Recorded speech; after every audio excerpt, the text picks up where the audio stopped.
Então, eu vou começar com a pergunta do Guilherme Camargo, que foi feita para o Rodrigo. Ele diz o seguinte: o presidente do FED não para de jogar dinheiro na economia e os americanos, pelo visto, não querem reduzir seu padrão de vida. Ou seja, estamos jogando um problema para frente, a grande bolha vem aí? Eu acho que é mais ou menos isso mesmo o diagnóstico. Quer dizer, os Estados Unidos, a nação americana não está querendo enfrentar os fatos duros da realidade. Então, uma vez mais, estão achando que dá para enganar o destino e postergar. É mais ou menos análogo ao sujeito que bebeu demais e está na iminência de cair em ressaca.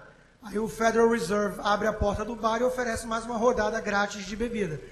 Você vai criar um clima de euforia uma vez mais, só que a gente sabe onde isso vai acabar. Ou numa ressaca ainda pior, ou na cirrose hepática, eventualmente. Tem uma pergunta aqui para o Anthony Miller, o Rodrigo também pode completar, pergunta do Biratã Iório. Ele diz o seguinte: nós, austríacos, somos vistos no meio acadêmico como marcianos e na mídia como radicais de direita. Vocês acham que quantos anos serão necessários para que isso mude e algum governo venha adotar uma linha minimamente austríaca? Para mim, precisaremos de uns 100 a 150 anos para isso. E para vocês? Bom, o grande problema que temos com nossa filosofia, o nosso pensamento econômico, é evitar o governo, né? Se eu sou um socialista, eu sei o que fazer, fundar um partido e fazer política.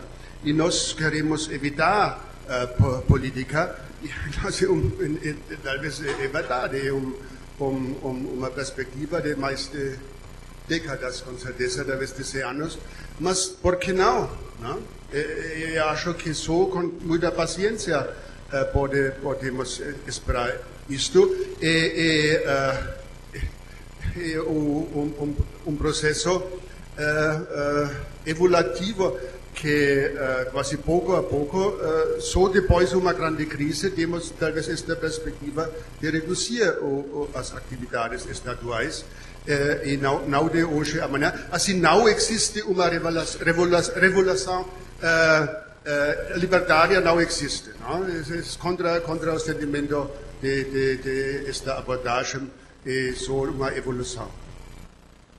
Pode complementar, Rodrigo. Eu concordo. A luta dos libertários austríacos é muito inglória, porque é uma luta contra o coletivismo, é uma luta contra um grupo de interesses muito organizado, né? A máquina estatal, como colocado até na primeira palestra de Salerno, os economistas do mainstream têm total interesse nessa simbiose com o governo, essa mentalidade de que a economia vai ser controlada de cima para baixo, né? E é muito difícil você lutar contra isso tudo. Então, eu não sei, talvez 100 anos seja um pouco de otimismo.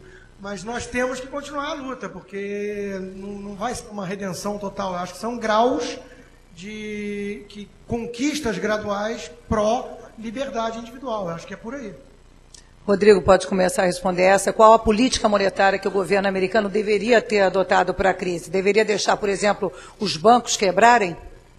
A política monetária que ele deveria ter adotado é extinguir o FED, acabar com o Federal Reserve. A taxa de juros deve ser uma taxa de juros natural, de mercado. Análogo a um preço qualquer, né? Você tem um pool de poupança e você tem demanda por investimentos. E deixa o mercado resolver qual vai ser o preço disso. E faltou isso. E em relação a salvar ou não bancos, é um eterno moral hazard, que os economistas chamam. É mais ou menos análogo a um grupo de trapezistas se apresentar com uma rede embaixo. É natural que eles vão ser mais ousados sempre, porque se cair, eles sabem que tem uma rede segurando. Então, o problema começou na origem. Tem que acabar totalmente com qualquer tipo de resgate do governo para deixar, de fato, a economia funcionar. Eu gosto de dizer que capitalismo cristianismo sem inferno não existe, assim como capitalismo sem bancarrota não existe. Você tem que deixar o mercado funcionar e vai ter falência, sim, faz parte da destruição criadora, como dizia Schumpeter. Por falar em bancarrota, uma pergunta para o professor Anthony Miller. A Grécia chegou à bancarrota e nem assim os que se beneficiam do Estado gigante, seriam eles os funcionários públicos, parecem abrir mão dos privilégios, conforme a gente vê nas recentes greves. O senhor vê uma crise civil como consequência do colapso? Hiperinflação, por exemplo? O caso de Grécia é bem interessante porque com a introdução de euro, este país recebeu acesso ao mercado financeiro mais fácil e podia, para a primeira fase, aumentar muito mais fácil que antes o endividamento do governo, com uma grande expansão do Estado, com muitos privilégios, quase, ainda não, mas quase no nível do serviço público do Brasil, que já é uma coisa especial. E é quase uma prova de minha tese, quando o governo tem esta possibilidade, este governo vai tomar, e este caso temos também menos, mas também na Portugal e Espanha, e agora chega o ponto que no caso destes países, eles não podem criar propriamente a sua inflação, que normalmente foi o caso. Não? Eles não têm, como governo, autonomia sobre a própria moeda, porque estão no sistema de euro. E agora é quase uma decisão do Banco Central Europeu se quer financiar isto, mas o Tratado de Maastricht diz que não é possível, que é ilegal fazer isto. Assim chega a discussão de iniciar outras formas. Uma é iniciar a atividade do FMI, e que vai fazer o FMI, a mesma coisa como sempre foi feita, reduzir a demanda do governo, receita simples, claro, foi a causa, e este normalmente provoca, já provocou em muitos casos também, problemas sociais e rebelião social, e depende da situação específica como eles podem gerenciar este problema. Obrigada. Agora a gente tem uma pergunta aqui da plateia. Assim, eu queria primeiramente cumprimentar os dois palestrantes, o Rodrigo, o nosso Goncourt, economista brilhante sempre, mas eu queria dirigir a pergunta ao professor Miller, quando principalmente acentuar mais a estrutura de capital que ele trouxe, a nossa péssima estrutura de capital. Nós soubemos pela teoria austríaca que os produtos, o capital dentro da estrutura austríaca, ele é simplesmente aquilo que é transformado em bens de consumo final. Mas quando ele termina, ele só termina quando os produtos chegam ao consumidor final. Então, o que me ocorre, professor Miller, de início, nessa péssima estrutura de capital nossa, seria o nosso péssimo meio de transporte. Assim, estradas, portos também, inclusive, os nossos ensilagem e coisa assim. Mas eu queria que o senhor explicasse mais alguma coisa dessa deficiência nossa, se fosse possível. Muito obrigado. Bom, uma curta análise da minha perspectiva, né? Que se nota como um estrangeiro que depois mora no Brasil, trabalha no Brasil.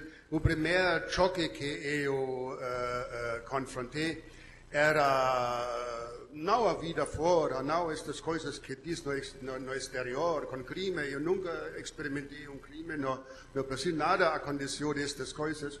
Mas no departamento de economia encontrei colegas 50 anos aposentados. Quando busquei quarto para morar, foi do governo, 52 anos aposentado. Interessante este país, né? Neste sentido.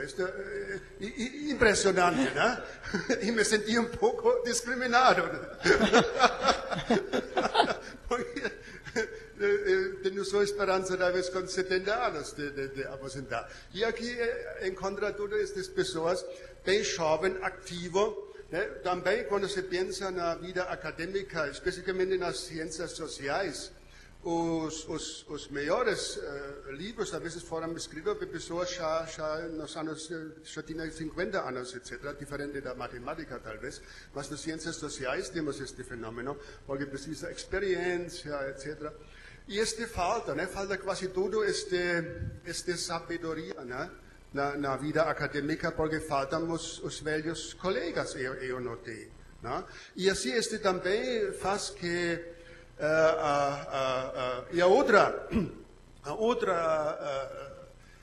experiência negativa, entre muitas experiências graves, eu sempre gostei muito na Europa tomar o carro nos Estados Unidos e viajar por os países, por o país. E isto é uma forma, uma tragédia no caso do Brasil, né? Esta infraestrutura é péssima. E quando se olha, isto se com todas as concessões que queremos dar, se tem uma tarefa para o governo e implantar uma boa infraestrutura. E aqui se mostra muito claro toda a ineficiência e ineficácia do sistema.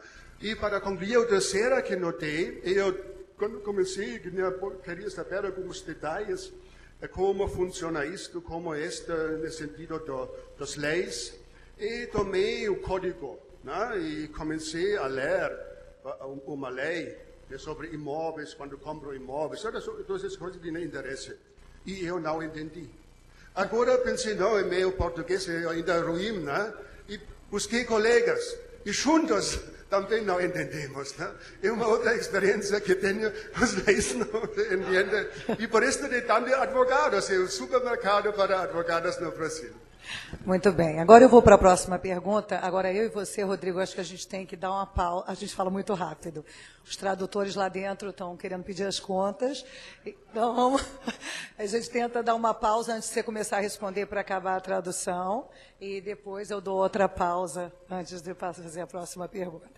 A próxima pergunta é do Jonas Fagar Júnior, do Clube de Viena. Ele pergunta: como podemos falar em democracia e livre mercado ao percebermos que o poder de definir as políticas monetárias, que em última instância geram as fases de boom e de bust, como você disse há pouco, está na mão de grupos privados como o Federal Reserve? Ele continua: é possível que todos esses economistas que nos trouxeram até essa crise sistêmica o tenham feito acidentalmente?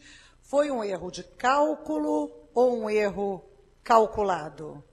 Ele depois se estende mais um pouquinho, mas em tese é isso. É um paradoxo, porque o sistema democrático ele leva realmente a esse tipo de situação. Eu apenas não encontro muita alternativa. Eu estou mais com Mises nesse lado do que com a ala mais anarcocapitalista. Eu não consigo ver muita alternativa. Quer dizer, um grupo de iluminados austríacos vão tomar o poder, então, e acabar com o Fed na marra. Não existe essa possibilidade. Então, eu acredito só no poder de persuasão, através das ideias. De fato, há uma simbiose entre grupos poderosos privados e governo. Uma vez que existe um instrumento para ser usado, grupos vão tentar se unir para se apoderar desse instrumento. E o Banco Central é claramente uma coisa nesse sentido. Eu gostaria de viver num mundo de free banking. Só que eu só acho que isso é possível se você tentar convencer as pessoas, com base em argumentos, de que esse é o modelo mais justo e mais adequado e mais eficiente. Não tem como você fugir muito dessa solução, né? Então, eu não acho que foi calculado. Eu acho que, é óbvio, uma crise dessa magnitude afeta muita gente, incomoda. Eu não acredito muito nisso. Eu acredito, sim, que governantes aproveitam crises desse tipo para impor uma agenda de mais crescimento do Estado. Agora, eu não acho que seja uma coisa arquitetada por meia dúzia de grandes empresários sentados na ilha secreta do JP Morgan com o Federal Reserve para criar o tipo de situação que a gente está vivendo hoje. Não acho que é por aí. Agora a gente vai ter uma pergunta aqui da plateia.